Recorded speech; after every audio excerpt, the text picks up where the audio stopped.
Watching EBN Prime Edition. My name is Cynthia. UDA leaders gun blazing at each other as Party Secretary General Cleophas Malala reprimands a section of members of Parliament and Cabinet secretaries. Concerns growing over public debt at the National Assembly, with Kenya stuck on a cycle of borrowing and repaying loans. There is money for junior secondary school intern teachers. Budget and Appropriations Committee of Parliament assures teachers will receive permanent and pensionable terms of service.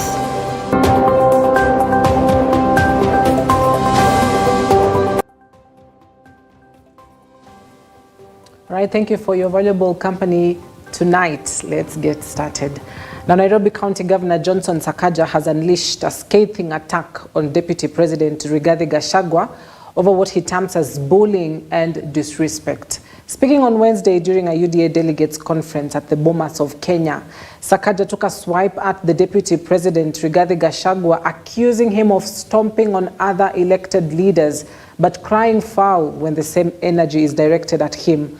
The county boss told off the country's second-in-command, urging him to grow a thick skin and cease tagging other leaders in his political war.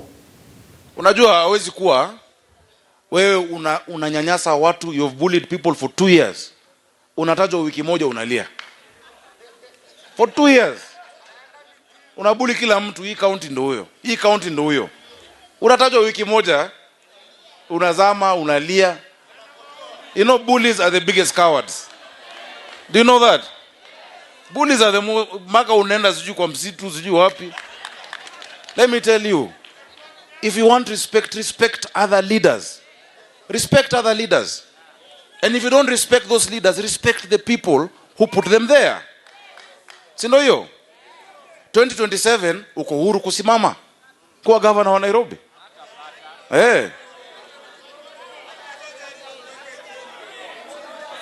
Niseme ama nisiseme? Niseme ama nisiseme? Nitoboe ama nisitoboe? Deputy President Rigathi Gachagua has protested reports that he has acquired a new political party.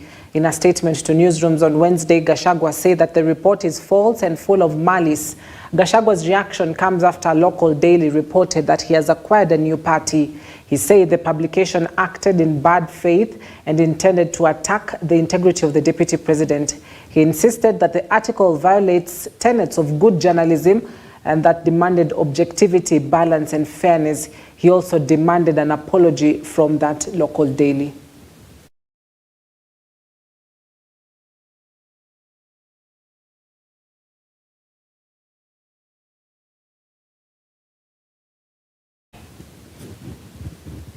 The United Democratic Alliance has fired a warning to a section of leaders drawn from the party over their recent conduct.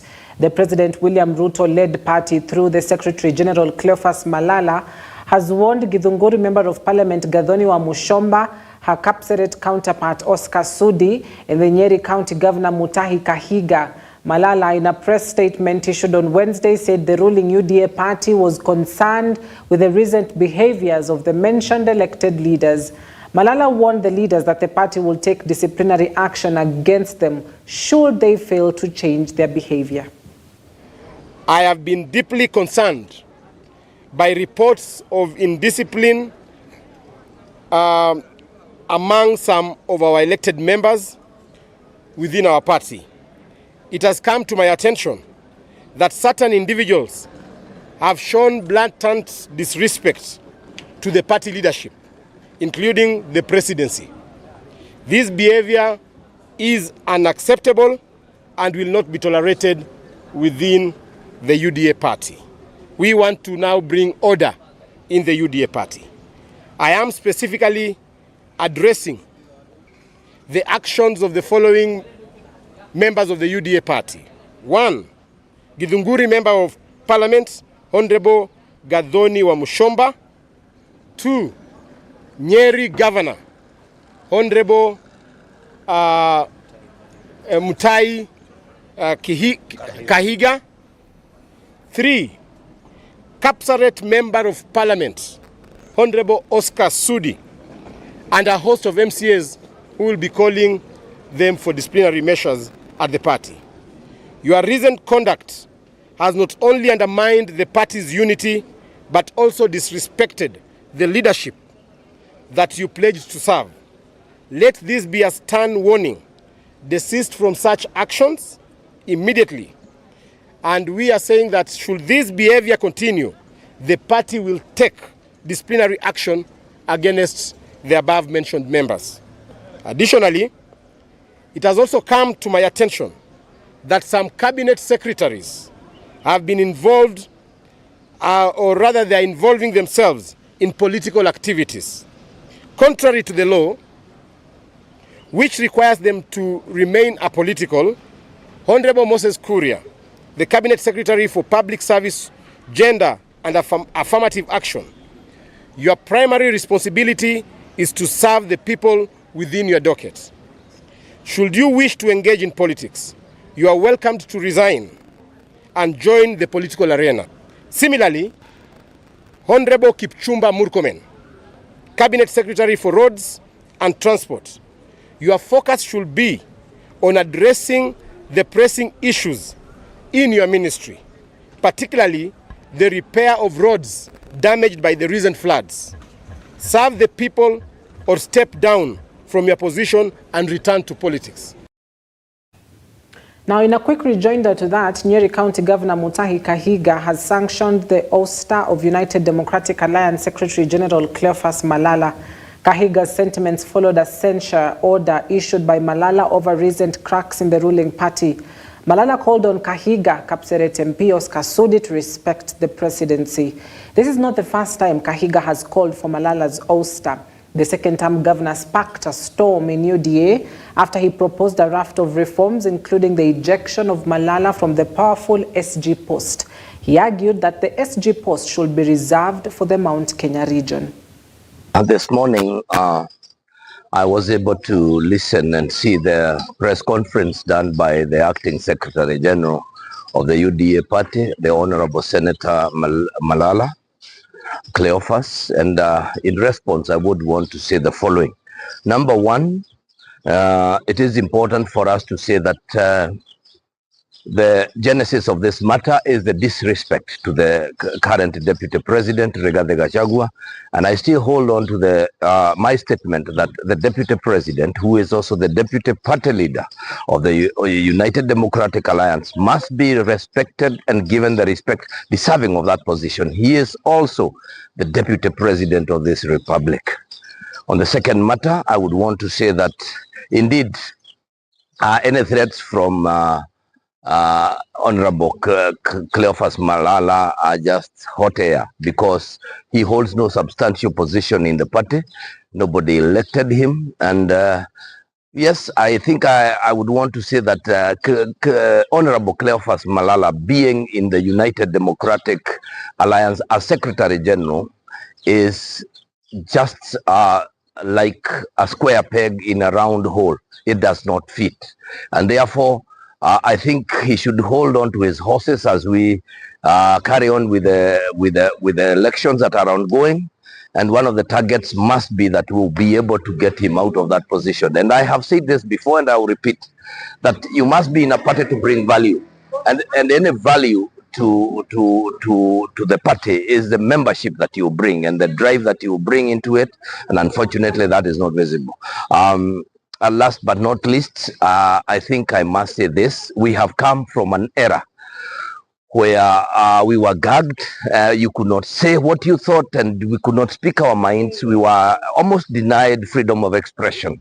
It is unfortunate that we are almost heading in the same direction.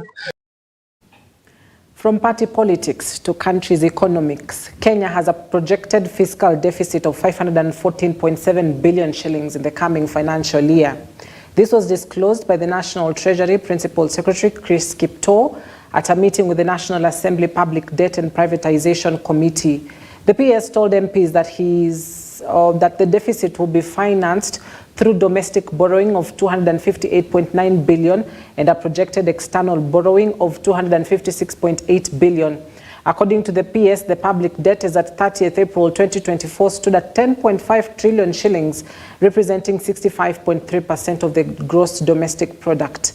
Committee members led by Chairperson Balambala, Member of Parliament Abdi Shuri Omar, grilled the PS and his team on a raft of other public debt-related matters, including the Treasury's plan to lower the national debt portfolio, as well as strategies to cut on unnecessary government expenditures to minimize borrowing. Can we not bite the bullet and say we can't get that? Our deficit remains what it was, rather than just going to go the easy route and borrow, and then you're adding more into our public debt. So why don't you look at the option of making cuts rather than just going to the market to borrow more? We undertake true fiscal consolidation, that we aim to match the revenues with the expenditures. And that for the expenditures, we only have quality expenditures. We try to manage any areas of waste.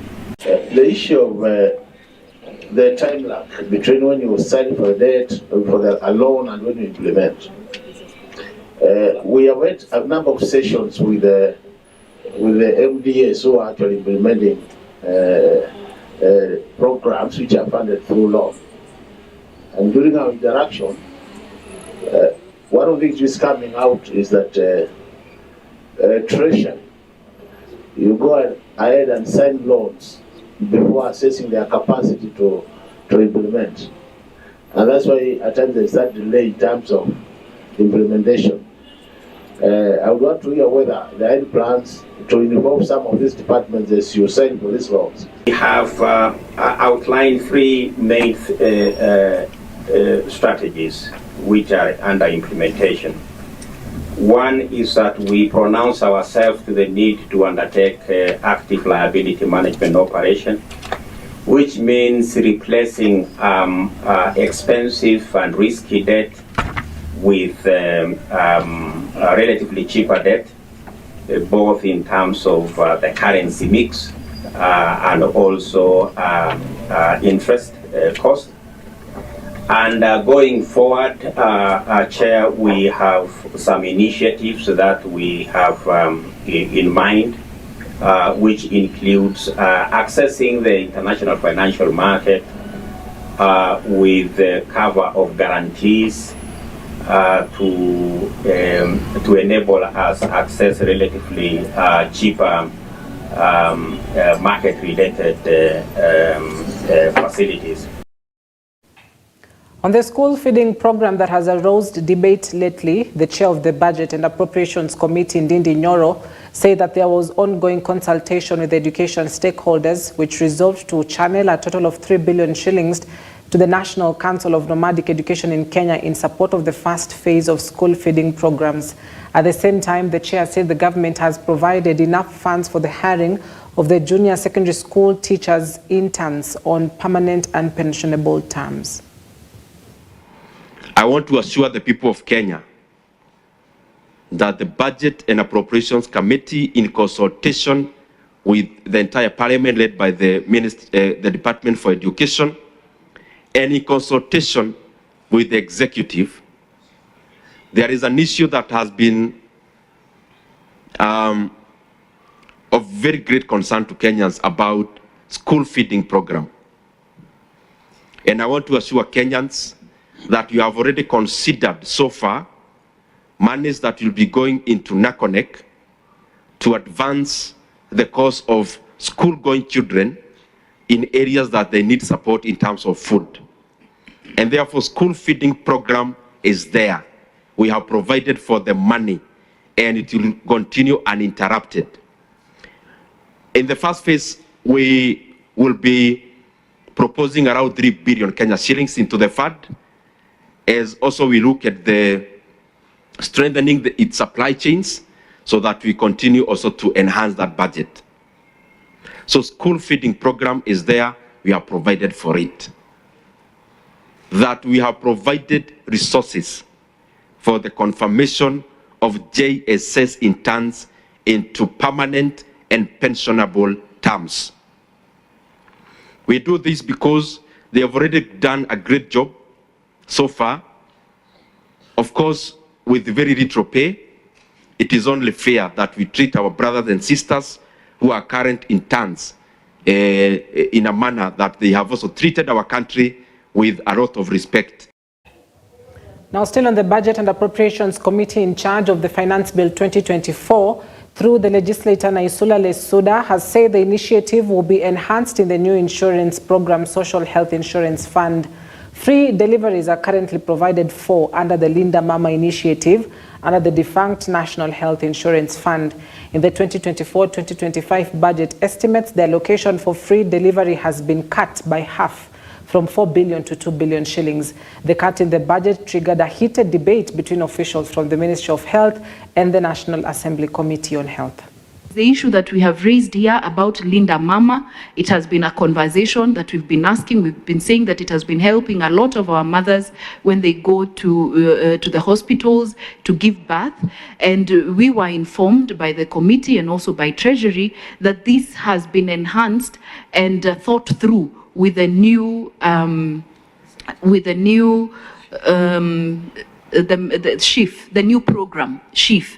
And as a committee, we will be looking at it so that once it is implemented, we ensure that things like Linda Mama are factored in so that our mothers can go to the hospitals and deliver with ease.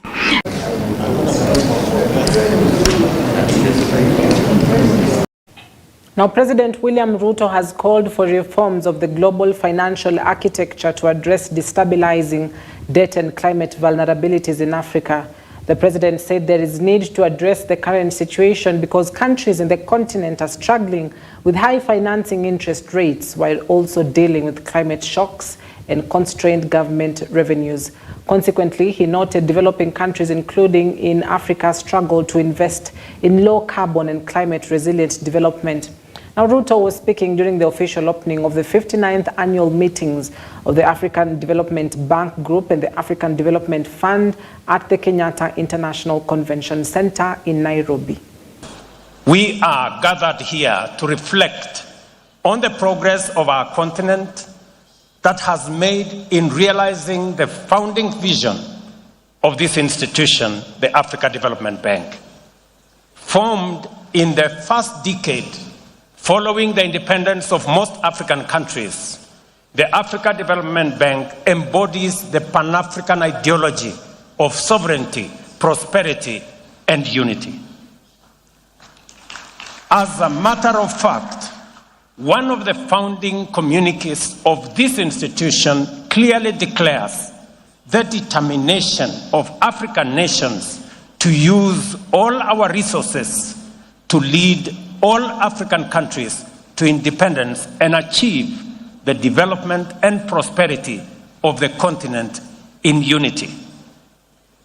That was done 60 years ago. And over 6 decades, the group, like the continent, has not only survived many crises and challenges, but has also grown stronger and achieved much in supporting economic growth and stability in our continent. It has become Africa's premier development financing institution. To date, it has financed 5,432 projects across our land. We therefore call on our donors and development partners to scale up their investment in our continent's premier development financial institution, the Africa Development Bank. To further strengthen the capacity of our multilateral development institutions, we strongly support the proposal to rechannel special drawing rights through the Africa Development Bank as endorsed by the Africa Union's Assembly of Heads of State and Government. United Democratic Alliance Party delegates from Kitui County have endorsed Kitui East Member of Parliament Nimrod Mbai as the suitable candidate for the position of the party's chair in the coming UDA grassroots elections. The decision was arrived at during a meeting at Kitui Town for all 2022 UDA aspirants and candidates from across the 40 wards of Kitui County. According to a joint statement read by Nzambani Ward MCA Joseph Musyoka, the delegates want a common voice to deliver the needs of the county residents to the Kenya Kwanza government. Mbai, who was elected on a UDA party ticket in 2022 and is serving his second term, has been a firm critic of the opposition. Hapa tuko na the undisputed chairman wa UDA Kitui County ambaye tutachagua katika elections ambazo zinakuja, ambaye ni mheshimiwa Nimrod Mbithu Kambai, ama tunasema aje? Kwa hivyo tumeagree Nimrod ndiye atakuwa chairman wetu. Sisi hatujachaguliwa kucheza na maisha ya watu wetu. Tumechaguliwa kupeleka mbele maisha ya watu wetu. Tuko na shukrani, Rais William Ruto alituambia ya kwamba serikali yake, jamii yetu ya Wakamba, jamii yetu ya Kitui itakuwa ndani ya serikali yake. Na kabisa tuliona wakati waziri wa rais amekaa chini kutengeneza serikali, ile neno lake alilifuata, na leo mahali president anakaa cabinet, tuko na mawaziri wanakaa pale. Kwa hivyo tuko kwa serikali hiyo, tunajua. Jambo kuu ni ya kwamba ukija mashinani, baada ya rais kufanya vile alifanya kutuweka kwa serikali, ukija mashinani ufanye utafiti, wananchi hawasikii ile joto ya ile serikali. Yes.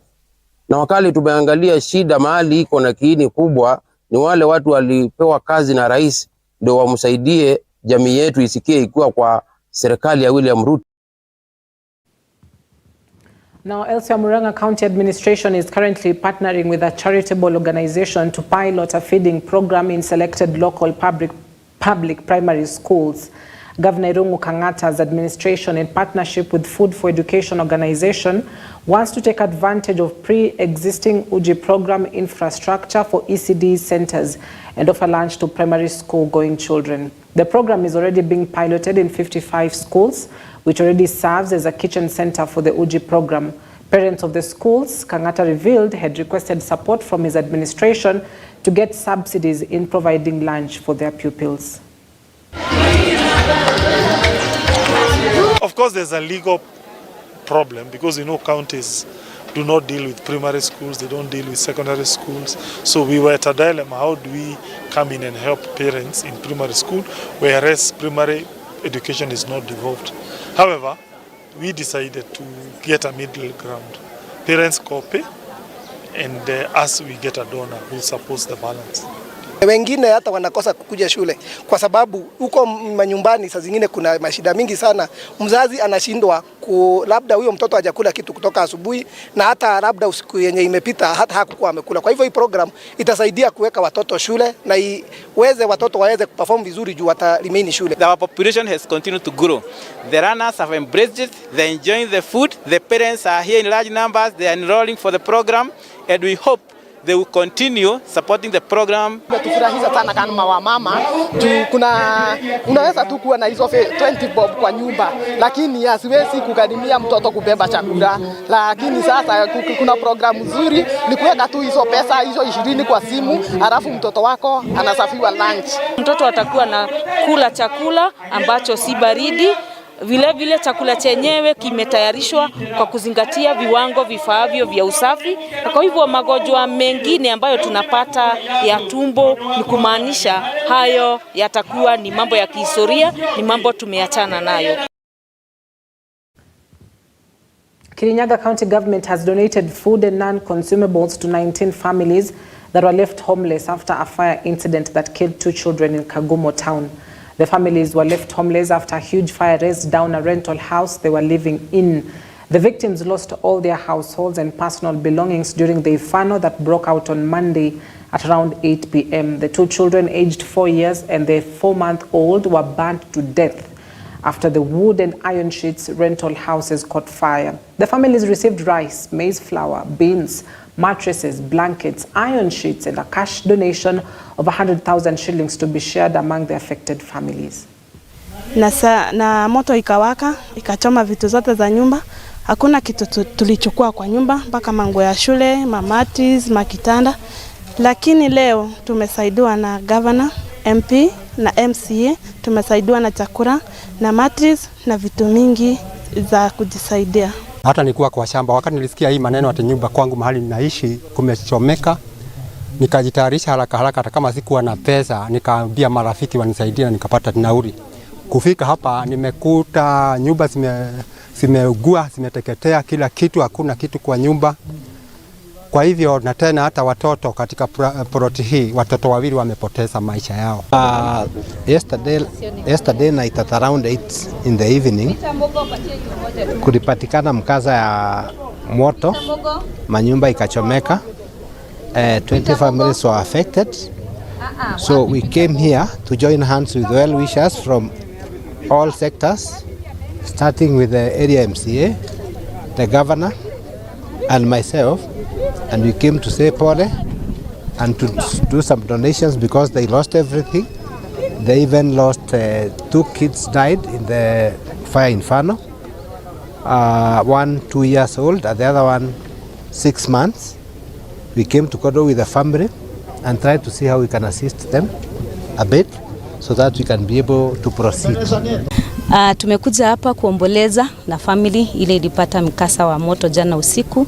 Tumetumwa na High Excellency Governor and Mombi Waiguru akatuambia tuje tushirikiane na watu wa Kagumo, sana sana hii familia.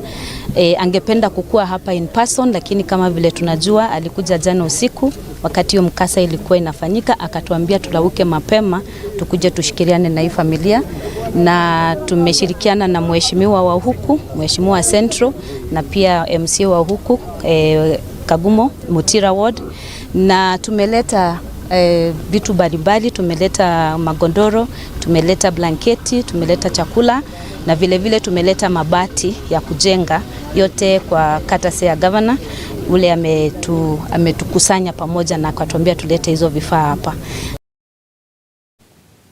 The First Lady Rachel Ruto has led women drawn from various parts of the country in the inauguration of the Women's Convocation ahead of Thursday's National Prayer Breakfast. Speaking during the event, the First Lady appealed to Kenyans to incorporate prayer in their daily activities, urging them to remember praying for God's grace among leaders, even as they govern the country.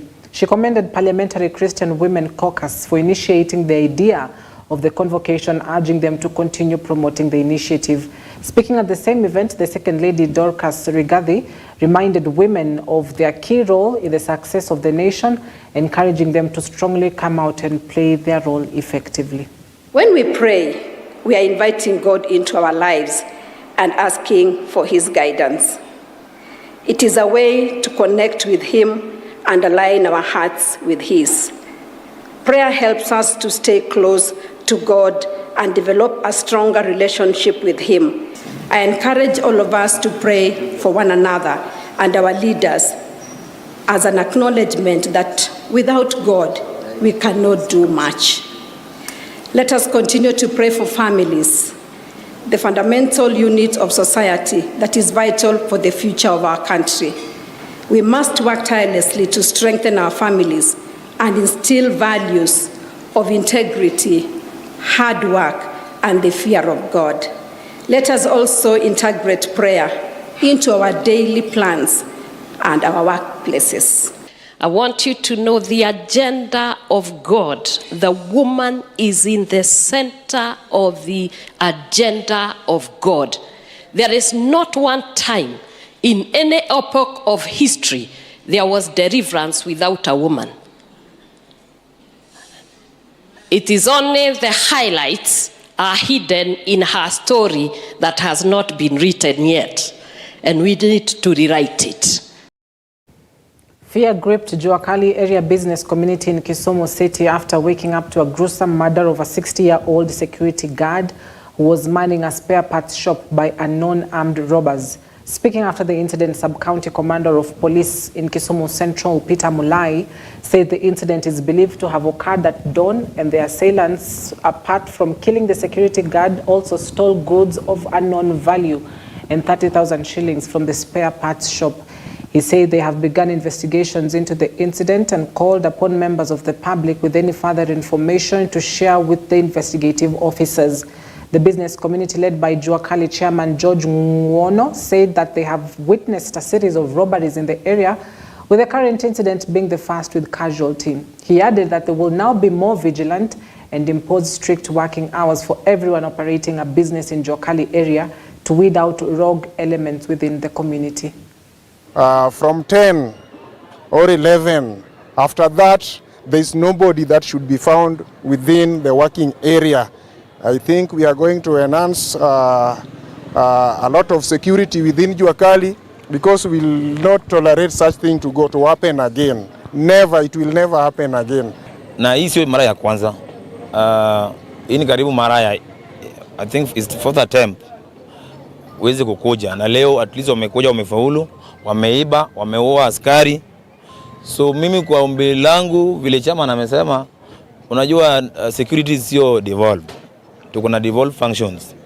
Na security is not one of them. Security inabaki na national. But as the county government, sisi kazi zetu ni kuhakikisha kuna mazingira mazuri ya kufanya kazi. Kama sasa vile nilisema, tuko na security light kila mahali. Hata hapa mahali imeibwa, tuko na floodlight. Ukiangalia hapa nyuma, tuko na floodlight. So vile nilisema, as the area MCA, I'll make sure that we have 14 groups within Jua Kali. Nitahakikisha every group wako na floodlight. Inyata wezi wakikuja, tunawaangalia. Lakini pia naambia vijana wenzangu, tufanye kazi. So alipotueleza sisi kama ofisa tukaenda scene, nikatuma OCS aende scene pamoja na officers ya CID wa scenes of crime, kaenda wakaangalia na wakakuta kweli huyo mtu wako hapa analala na damu inatoka kwa kichwa side moja, kama amepigwa jeraha kwa side moja left, na damu inatoka, na hiyo damu ni fresh. Na baada ya kufanya dusting na kila kitu, akachukuliwa kupelekwa Jaramogi Oginga Odinga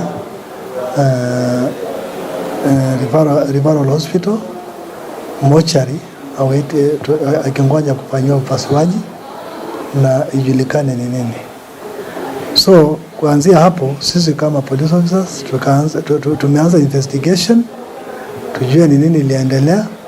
Tulijaribu kuangalia kama iko CCTV, kumbe CCTV ya hiyo area ya hiyo duka ilikuwa mbaya. Lakini nataka kuhakikishia members of the public kwamba tutang'ang'ana kwa uwezo wetu yote tujue ni nani alifanya hayo na ni nani aliua huyu mtu. Pia katika hiyo duka, it is a workshop, duka ambayo inauza spare parts ya pikipiki, spare parts za magari, waliiba vitu.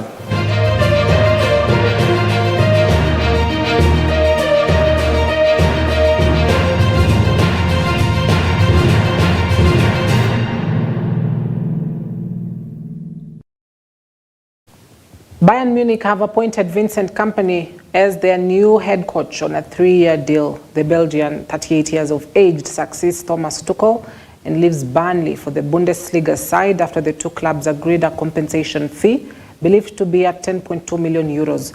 Kompany won the championship with Burnley in 2022-2023 season, but the Claret suffered relegation from the Premier League this season after finishing 19th.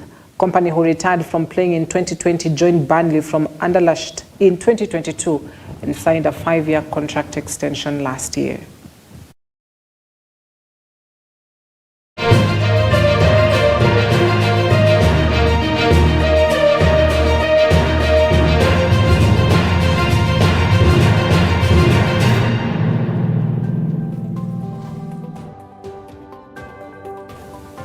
All right, so that is where we wrap it up tonight. Thank you for your valuable company. My name is Cynthia Nanjala. Do enjoy the rest of your night and the programming. Good night.